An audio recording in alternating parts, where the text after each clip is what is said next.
사랑하고 존경하는 우리 파사데나 장로교회 가족 여러분, 제가 지금 앞에 여러분들이 계시지는 않지만 여러분들께서 지금 다 이 화면을 보시고 또 예배에 참여하고 계신 줄 압니다. 부활주일인데 우리가 특별히 한번 해야 되지 않겠습니까? 제가 할렐루야 하면 여러분들 각자 계신 자리에서 아멘으로 화답하여 주시기 바랍니다. 할렐루야! 자, 소리가 들리고 있습니다. 한 번 더 하겠습니다. 할렐루야! 아멘. 감사합니다. 우리 주님께서 부활하셨습니다. 자, 고난주간이 지나고 오늘 이제 부활주일입니다. 예수님께서 고난을 당하시고 십자가에서 돌아가시고 다시 살아나심을 생각하는 이 기간이 되면요, 저는 을의 한 영화를 추억하곤 합니다. 예수님께서 순환을 당하시던 장면 하나하나가 너무도 세밀하게 묘사가 되어 있어서 제가 눈물이 꽤 많습니다. 네, 그 영화를 보면 눈물이 멈추질 않아서 다시 보지는 않지만 고난주간과 부활주일이 되면 을의 그 영화를 다시 떠올립니다. 장면 하나하나, 대사 하나하나가 또렷하고 생생하게 기억이 납니다. 이 영화는 멜 깁슨이라고 하는 미국의 유명한 영화 배우죠. 그분께서 감독을 맡아서 제작한 Passion of Christ라는 영화입니다. 우리 성도님들께서도 여의하실 때 한 번씩 보시기를 추천드립니다. 제가 이 영화를 봤을 때요, 그때는 이제 혈기 넘치는 20대였습니다. 오만방자하고 그 막 교만과 아집과 이 독선 이런 걸로 똘똘 뭉쳐져 있던 그런 시기였습니다. 그런 저에게 어느 날 누군가가 이제 저한테 이제 권했습니다. 이런 영화가 있는데 한번 이제 보는 게 어떻겠느냐. 그래서 그때 이제 영화관에서 이걸 봤었습니다. 근데 보면서 제 20대 때는 참 완악해갖고 웬만해서는 안 울었었던 것 같은데 영화관에서 얼마나 펑펑 울었는지 모릅니다. 또 목소리가 또 좀 큽니까? 얼마나 펑펑 울었는지. 자, 그 영화를 보는데 영화 가운데 강한 인상과 기억을 남긴 그 대사와 장면들이 많이 있습니다. 다 말씀드리기에는 시간이 부족합니다. 오늘 부활주일에 그 중에 한 가지를 여러분들과 나누고 또 소개해드리고 싶습니다. 자, 예수님이 이제 태어나시고 공생애를 시작하시고 할 때 화면에 한 인물이 딱 등장을 합니다. 그리고서는요, 등장했다가 사라지는 게 아니라 예수님을 계속 따라다닙니다. 누군가 하니 사탄입니다. 사탄이 이 사람의 모습을 하고 예수님을 계속 따라다니면서 그 흉측하고 음습한 표정을 계속 지으면서 예수님을 지켜봅니다. 예수님은 공생의 기간 동안 환영도 받으셨지만 고난과 핍박도 많이 받으셨습니다. 구약을 잘 알고 있기 때문에 메시아에 대해서 알고 있고 메시아를 기대하고 있는 유대인들이 정작 예수님이 메시아이심을 깨닫지 못하는 것을 보면서 그 회심의 미소를 짓는 그 사탄의 모습은요, 막 지금 생각해도 아주 공포스럽습니다. 참 그분 누구신지 몰라도 연기를 기가 막히게 잘하셨어요. 사역의 현장을 따라다니며 이 땅에 계시는 동안 결국에는 메시아로 인정받지 못하고 도리어 미움과 실망과 증오의 대상이 되어 순환을 당하시는 예수님을 보며 사탄은 점점 자신의 승리를 기대하고 확신하는 음흉한 미소를 점점 더 크게 짓습니다. 그러다가 마침내 예수님이 십자가에서 숨을 거두셨을 때 화면에 강렬하게 드러납니다. 사탄이 매우 만족스럽게 이렇게 매우 만족스럽게 흉악한 미소를 아주 가득 짓는 장면이 나옵니다. 그 표정, 그 미소 가운데 담겨 있습니다. 사탄의 속내가 화면에서 그대로 드러납니다. 내가 이겼다. 내 머리를 밟는 여자의 후손 왔지만 헛수고였다. 결국에는 가장 사랑하는 유대 백성에게 미움과 저주를 받아서 그들의 손에 의해 십자가에 못 박혀 허망하고 볼품없게 죽어버렸구나. 내가 이겼다. 지금도 그 사탄의 미소를 생각하면요, 섬찟합니다. 예수님이 십자가에서 이제 돌아가신 후에 영화의 분위기는 차갑게 고요하게 가라앉습니다. 그 약속이 나는 듯이 영화관의 관중들이 한 말도 안 해요. 숨소리도 안 내요. 조용합니다.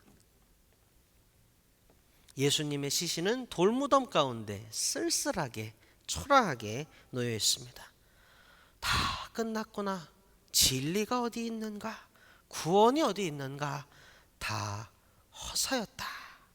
헛된 바람이었다. 다 끝났다. 이런 분위기가 영화의 관중들을 사로잡습니다.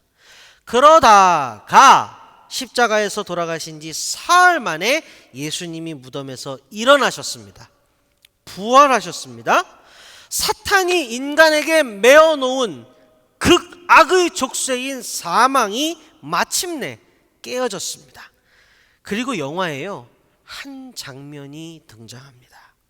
바로 불과 며칠 전까지 회심의 사악한 미소를 지으며 승리했다고 만족해하던 사탄이 세상에서 가장 고통스럽고 정말 힘든 그 절규와 비명을 내지르며 자신이 패배했음을 알고 하늘을 쳐다보며 괴로워하는 그러한 장면이 나옵니다. 자, 성경의 진리를 나름대로 반영하고자 노력한 그런 장면입니다. 자, 그럼 우리가 잠잠히 한번 생각해 보겠습니다. 십자가는 원래는 아무것도 아니라라고 제가 여러 차례 말씀을 드렸습니다. 십자가는 로마 시대의 강도 살인이나 반역죄를 범한 흉악범들을 고통스럽게 매달아 죽이는 사형 틀에 지나지 않습니다. 예수님 이외에도 수많은 사람들이 거기 십자가에서 죽었습니다. 유대인들과 로마 방백들의 눈에는요, 예수님도 그저 십자가에서 죽은 별 볼 일 없는 범죄자들이나 매 한 가지였을 뿐입니다. 하지만 성부 하나님에게 있어서 이는 태초부터 주어진 언약의 완성이요 구원의 섭리의 완성이었습니다.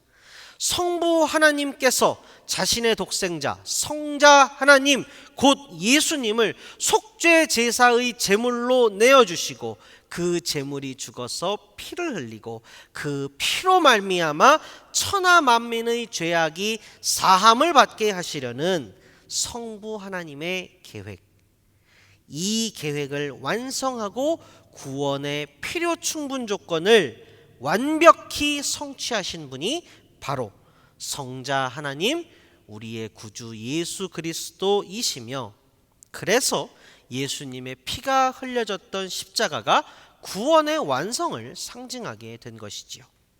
자, 이제 구원의 조건이 성취되었으니 구원이 일어나야겠지요. 그 구원이 무엇입니까? 그 구원이 구체적으로 무엇입니까? 여러분, 그게 바로 부활입니다. 에덴을 떠나게 돼서 더 이상 생명나무의 실과를 먹지 못하게 되었던 우리가 다시 에덴으로 싹 들어가서 그 생명나무의 열매를 먹고 영생할 수 있게 된 표징, 더 이상 죄의 종노릇하지 않고 사망의 굴레에 매여 있지 않게 된 표징, 그것은 바로 부활입니다. 사망을 이기고 승리하신 예수, 부활하신 예수, 그래서 오직 예수를 기치로 삼아 영생을 누리는 신앙, 그게 바로 우리 모두가 믿는 기독교입니다. 자, 성도 여러분, 이제 앞에서 소개드렸던 영화의 장면으로 다시 돌아가 보시기 바랍니다. 예수님이 숨을 거두셨을 때 사탄은 자기가 이긴 줄 알았습니다.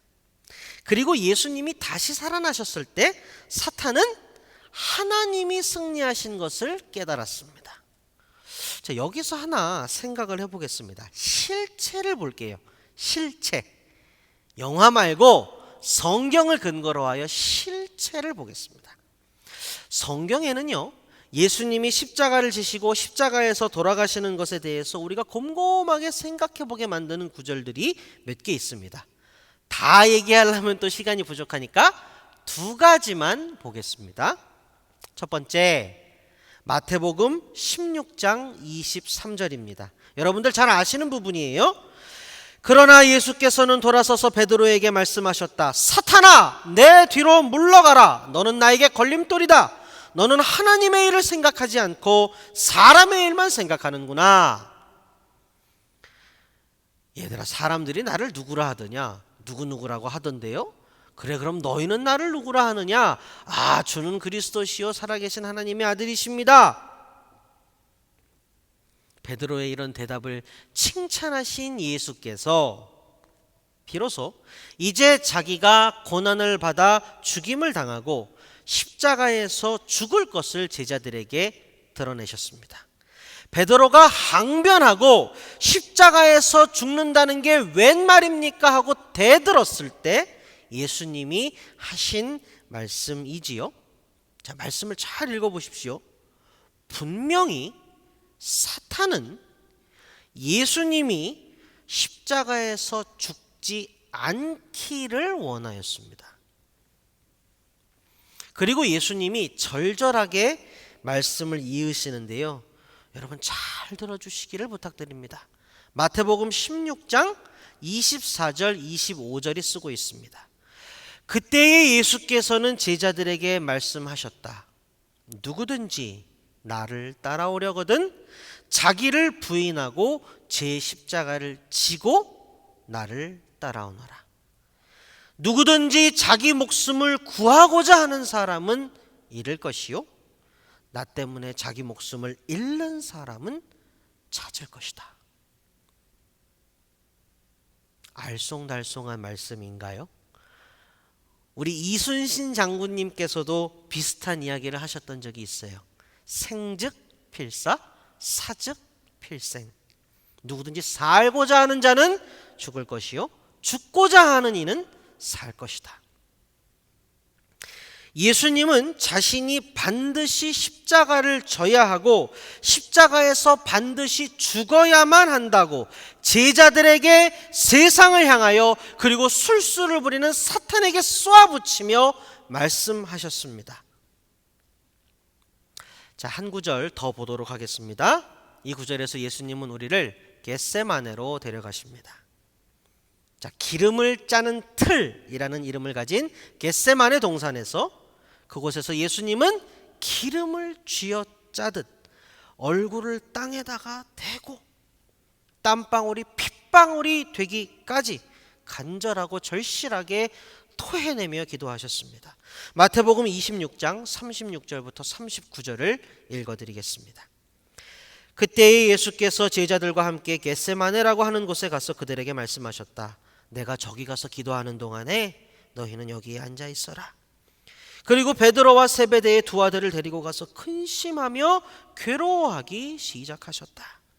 그때에 예수께서 그들에게 말씀하셨다. 내 마음이 괴로워 죽을 지경이다. 너희는 여기에 머무르며 나와 함께 깨어 있어라. 예수께서는 조금 더 나아가서 얼굴을 땅에 대고 엎드려서 기도하셨다. 나의 아버지, 하실 수만 있으시면 이 잔을 내게서 지나가게 해주십시오. 그러나 내 뜻대로 하지 마시고 아버지의 뜻대로 해주십시오. 근심하며 괴로워 죽을 지경의 예수님은 성부 하나님께 간청하셨습니다. 할 수만 있다면 십자가에서 죽어야만 하는 이 잔을 내게서 좀 치워주시면 안 됩니까? 너무나 고통스럽고 괴로워서 이 잔을 마실 수가 없습니다. 피가 피가 배어나오는 땀방울을 흘리며 예수님께서 그런데 말을 이으셨습니다. 그러나 내 뜻대로 마시고 아버지의 뜻대로 이루어지이다. 무슨 말씀입니까? 알겠습니다. 죽겠습니다. 이런 말입니다. 오늘 우리에게 주신 하나님의 말씀 갈라디아서 2장 20절 다시 읽어드리겠습니다. 나는 그리스도와 함께 십자가에 못 박혔습니다. 이제 살고 있는 것은 내가 아닙니다. 그리스도께서 내 안에서 살고 계십니다. 내가 지금 육신 안에서 살고 있는 삶은 나를 사랑하셔서 나를 위하여 자기 몸을 내어주신 하나님의 아들을 믿는 믿음 안에서 살아가는 것입니다. 사도 바울의 입을 통하여 하나님께서는 그리스도인의 삶의 본질을 말씀해 주셨습니다. 여러분, 제가요, 요 본문의 나 자리에 그리스도인이라는 말을 넣어서 각색해 갖고 다시 읽어 드릴 텐데요. 한번 잘 들어보셔요. 그리스도인은 그리스도와 함께 십자가에 못 박혔습니다. 이제 살고 있는 것은 그리스도인 본인이 아닙니다. 그리스도께서 그리스도인 안에서 살고 계십니다. 그리스도인이 지금 육신 안에서 살고 있는 삶은 그리스도인을 사랑하셔서 그리스도인을 위하여 자기 몸을 내어주신 하나님의 아들을 믿는 믿음 안에서 살아가는 것입니다. 여러분, 본문이 분명히 말하고 있지요, 지금, 그죠? 우리 보고 뭐라고 하냐면요, 우리가 죽었었다고 합니다. 십자가에 못 박혔다고 쓰여 있잖아요. 십자가에 못 박혔었으니까 죽었지요. 그런데 거기서 끝이 아닙니다. 그렇게 죽었었는데 또다시 살고 있대요. 이건 도대체 무슨 궤변이야 하고 풀어내기를, 내가 사는 게 아니라 내 안에 그리스도가 사시는 거래요. 내가 내 육신 안에 있기는 한데 그것은 외양일 뿐, 그 본질은 내가 예수를 믿는 믿음 안에 있는 거래요. 사랑하고 존경하는 우리 파사데나 장로교회 가족 여러분, 나는 죽고 예수로 사는 사람, 나는 십자가에서 죽고 부활하신 예수로 사는 사람, 성경은 그런 사람을 그리스도인이라고 부릅니다. 사랑하는 여러분, 하나님께서 제 입에 담아주신 진리를 이 시간 여러분께 간절한 마음으로 전합니다. 부활의 주일은 예수님이 부활하신 날입니다. 부활의 전제는 일단 죽어야 하는 것입니다. 사탄은 예수님이 죽지 않기를 바랬고, 예수님도 그 처절한 고통이 두려워 죽지 않기를 바라셨습니다. 그러나 예수님은 사탄의 바램과는 정반대로 죽으셨고, 모든 두려움과 번민을 이겨내고 순종하사 또한 죽으셨습니다. 왜 죽으셨나요? 그 이유는 죽어야만 구원의, 부활의 조건이 가득 채워지기 때문입니다. 성경이 증언합니다. 죽어야만 살기 때문입니다. 누구든지 나를 따라오려거든 자기를 부인하고 자기 십자가를 지고 나를 따를 것이니라. 자기 목숨을 얻고자 하면 잃을 것이요 자기 목숨을 버리는 자는 얻으리라. 오늘 본문 갈라디아서 2장 20절 제가 개역개정역으로 다시 한번 읽어드릴게요.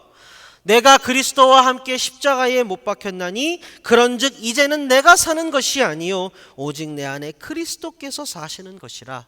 이제 내가 육체 가운데 사는 것은 나를 사랑하사 나를 위하여 자기 자신을 버리신 하나님의 아들을 믿는 믿음 안에서 사는 것이라.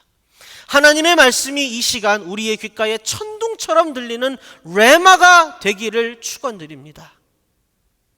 살아서 역사하여 우리 심령에 새겨지는 레마가 되기를 축원드립니다. 하나님의 말씀은요, 분명히 말하고 있습니다. 살고자 하느냐?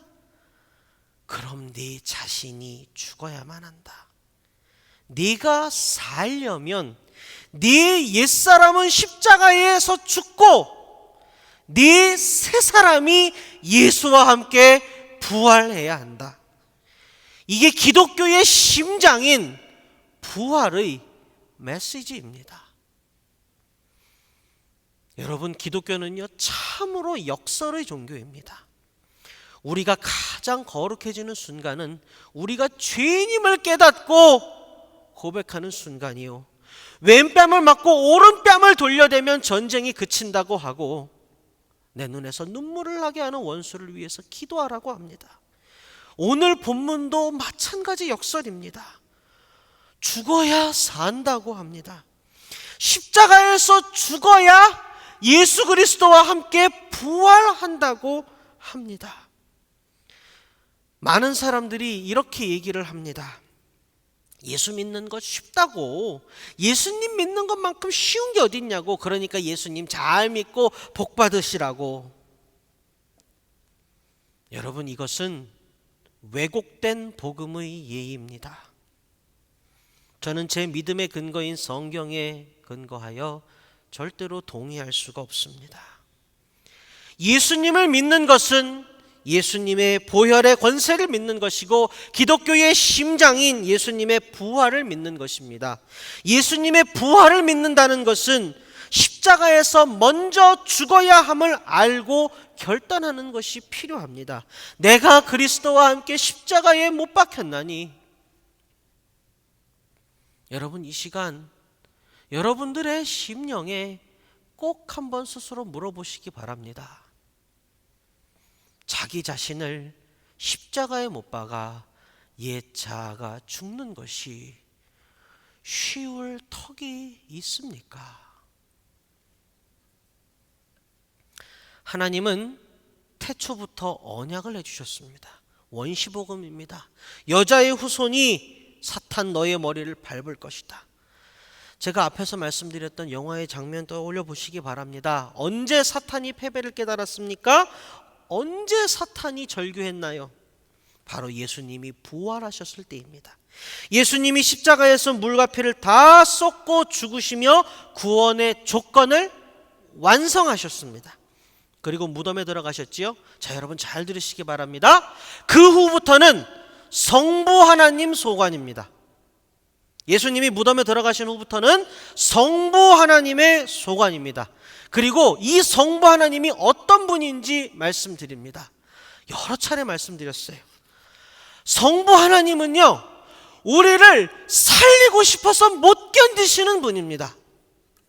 우리한테 영생을 회복시켜 주시고 싶어서, 다시 생명나무의 열매를 먹게 해주고 싶어서 못 견디시는 분입니다.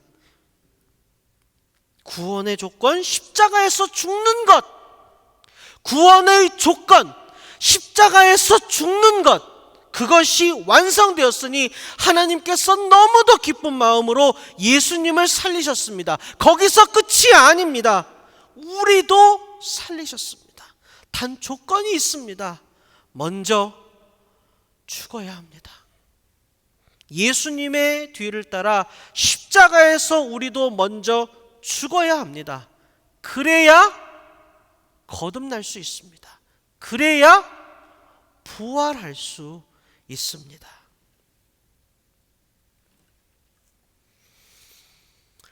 말씀을 맺겠습니다.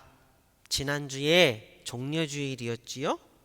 지난주에 저는 여러분께 종려나무 가지를 이렇게 흔들던 그 종려주일에서 종려나무 가지를 지워버리시고 눈에 보이지도 않는 예수님이 타신 나귀의 새끼를 주목하여 봐주십사 말씀드렸습니다. 종려나무 가지를 지워버리고 그 나귀의 새끼에 주목할수록 종려주일의 의미가 살아난다고 말씀드렸습니다. 사랑하는 성도 여러분, 오늘도 똑같습니다. 부활의 주일입니다. 저는 여러분께 간절한 마음으로 진심으로 전심으로 권면드립니다. 부활의 주일, 부활이 아니라 오히려 죽음에 대하여 주목해 보시기 바랍니다. 살고자 하면 죽을 것이고 죽고자 하면 살 것이라고 예수님이 친히 육성으로 말씀하셨습니다. 우리의 자아가 십자가에서 죽는다면 하나님께서 놀라운 기쁨과 은혜와 권능으로 예수님과 함께 우리도 부활케 하실 것입니다. 여러분들 별명이 붙은 성경의 장이 몇 개가 있습니다. 그 중에 고린도전서 15장을요 부활장이라고 부르거든요. 이 부활장에서 사도 바울 선생님이 부활에 대해 설명하시면서 이렇게 말씀하셨습니다. 고린도전서 15장 31절입니다. 권면드리건대 부디 이 말씀은 꼭 요절로 암송하시기 바랍니다. 읽어드릴게요. 형제들아, 내가 그리스도 예수 우리 주 안에서 가진 바 너희에 대한 나의 자랑을 두고 단언하노니 나는 날마다 죽노라. 나는 날마다 죽노라. 부활장에 쓰여 있는 말씀입니다. 그리스도와 함께 십자가에 못 박히는 것, 그래서 나는 죽고 예수로 사는 것, 그래서 내 안에 자아는 죽고 내 안에 예수께서 사시게 하는 것, 이것이 기독교의 심장인 부활의 본질입니다. 부활하신 우리 주님을 찬양합니다. 우리 다 함께 기도하겠습니다. 부활의 주님, 부활의 주일에 우리도 주님과 함께 부활을 꿈꿉니다. 그리고 우리에게 주신 말씀 가운데 부활의 본질을 깨닫게 하시니 감사합니다. 이 시간 우리 안에 결단이 있기를 소원합니다. 나는 그리스도와 함께 십자가에 못 박혔습니다. 나는 날마다 죽노라. 이 결단이 우리를 세상을 이기는 승리로, 승리의 부활로 이끌 줄 믿습니다. 이제 우리 안에 오직 예수님께서 사시기를 간구합니다. 부활의 주님께서 우리 또한 거듭나게 하실 줄, 부활케 하실 줄, 새로운 피조물, 완전히 새로운 사람이 되게 하실 줄 믿습니다. 부활의 첫 열매가 되사 완전한 승리에 동참케 하신 우리 구주 예수 그리스도의 이름으로 기도합니다. 아멘.